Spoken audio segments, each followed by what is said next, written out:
हिसार में हरियाणा शहरी विकास प्राधिकरण की रेजिडेंशियल सेक्टर्स को लेकर हिसार के मेयर गौतम सरदाना को एनजीटी को एक शिकायत पत्र भेजने को मजबूर होना पड़ा। एनजीटी को भेजी गई इस शिकायत में मेयर गौतम सरदाना ने क्या कुछ लिखा है, इसी को लेकर मेयर गौतम सरदाना से खास बातचीत की हमारे सहयोगी महेश कुमार ने। शहरी विकास प्राधिकरण के रेजिडेंशियल सेक्टर्स में बदहाली के आलम से हिसार के मेयर गौतम सरदाना बेहाल हो चुके हैं और यही वजह है कि अब एनजीटी को पत्र लिखने को भी गौतम सरदाना मजबूर हो चुके हैं। मेयर गौतम सरदाना इस वक्त हमारे साथ मौजूद हैं। मुझे ये बताइए कि हरियाणा शहरी विकास प्राधिकरण के रेजिडेंशियल सेक्टर्स जो निगम को दे दिए गए थे, निगम अब उनकी देखरेख कर रहा है। परेशानी क्या है, क्या वजह है कि बदहाली के आलम अब भी तमाम रेजिडेंशियल सेक्टर्स में देखने को मिल रहे हैं? देखिए, माननीय मुख्यमंत्री जी के सहयोग से उन्होंने ग्रांटें दी, सड़क की, पार्कों की सब व्यवस्था हमने कर दी।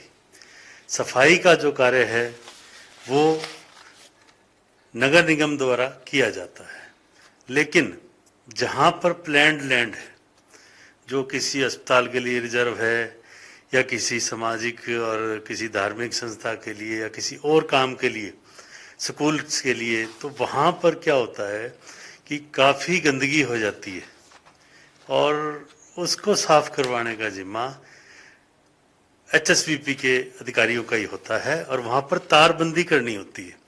तारबंदी कर उनकी लैंड जो है वो साफ सुथरी रहे, वो काम एचएसवीपी का होता है। नगर निगम अपना काम कर रही है।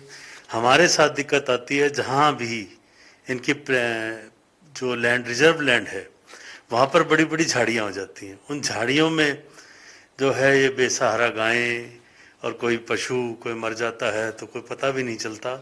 अब आप देखेंगे कि सेक्टर 33 में ऐसा गंदा हालात हो चुके हैं कि हम बार बार वहाँ अपनी जेसीबी भेजकर भी सफाई कराते हैं, जो अभी हैंडओवर नगर निगम को नहीं हुआ है।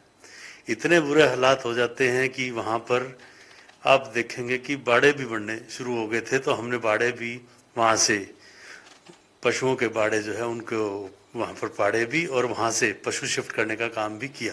एनजीटी को एक पत्र भी आपने लिखा है, पत्र में क्या लिखा गया? ये हमने एनजीटी को एक पत्र लिखा है और एनजीटी को हमने यही कहा है कि माननीय प्रीतम पाल जी के नाम पत्र लिखा है कि यही आग्रह किया हमने कि यहाँ पर जो है इनको एचएसवीपी के अधिकारियों को बोलकर यहाँ पर तारबंदी कराई जाए और ऐसी झाड़ियाँ बार बार न हों और न ही जनता को इस परेशानियों का सामना करना पड़े। तो उसके लिए सफाई व्यवस्था इनको दुरुस्त करनी चाहिए और जल्द करनी चाहिए। और 2 साल हो गए हमारे नगर निगम की बैठक में मुद्दा उठते, तो यदि कोई अधिकारी को नहीं करता तो इनके खिलाफ सख्त कार्रवाई एनजीटी करे, ये हमने एनजीटी से आग्रह किया है। और यही आग्रह हम प्रदेश सरकार से भी कर रहे हैं कि इनको, मुझे नहीं लगता कोई बजट की किसी भी प्रकार की भी कोई कमी है। जनता जो है डेवलपमेंट चार्ज भी देती है और पार्कों और ये हुड्डा के जो सेक्टर्स हैं यहाँ पर तो टोटल सब कुछ प्लान्ड होता है। जब प्लान्ड जगह ये काम नहीं होना चाहिए, जनता की जो मांग है वो हमने उठाई है और ये पूरी अवश्य होनी चाहिए।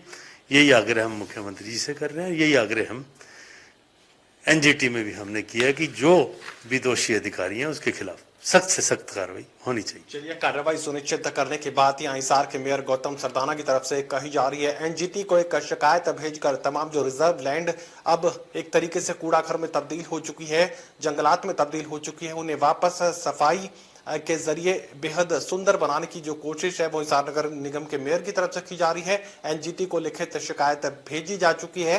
अपील हरियाणा के मुख्यमंत्री से भी मेयर की तरफ से की गई है। सहयोगी कमल के साथ doctor Mahesh Kumar, total news, Hisar.